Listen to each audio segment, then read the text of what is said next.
Quintet Plus ce samedi 17 janvier sur les 2700 mètres de la grande piste, course réservée à des trotteurs d'âge, les plus jeunes auront 7 ans, les J, course fermée aux étrangers. Alors je vais te parler d'un des favoris qui me plaît bien, c'est Jason Gignoux, parce que Jason Gignoux il reste sur 2 deuxième places, battu par Gilord Viva, qui sera débarrassé de son adversaire cette fois-ci, parce que Gilord Viva aurait eu bien évidemment la première chance dans ce quintet. Et alors bien évidemment il y a d'autres compétiteurs, d'autres 7 ans de qualité face à lui, mais Jason Gignoux a repris de la fraîcheur, il est bien engagé, tout se profile bien pour prendre une belle place. À nouveau gare si tu cherches un insider parmi les chevaux que je préfère, parce que tout mon travail, toutes mes exclusivités sont réservées sur mon site internet qui a très régulièrement des résultats de dingue et des exclusivités de dingue à retrouver tous les jours. Mon outsider, l'un de mes outsiders, c'est Iron Mélois le 13, puisque ce dernier a 2 courses de rentrée dans les jambes, et la dernière a été vraiment très bonne. C'était un lot qui n'avait rien à envier à celui de ce samedi.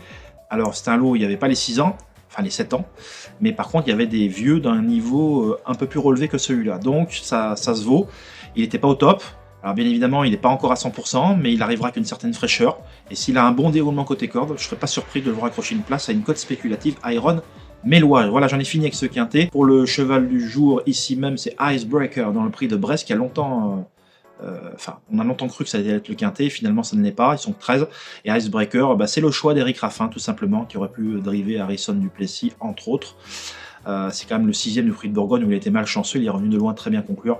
Donc là, il est confirmé sur les longues distances.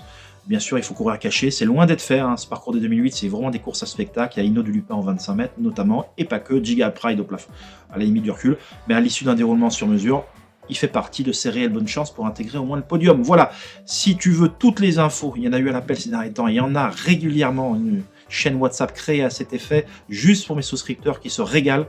Une seule solution, s'abonner. Je te dis donc à très vite. Ciao, ciao.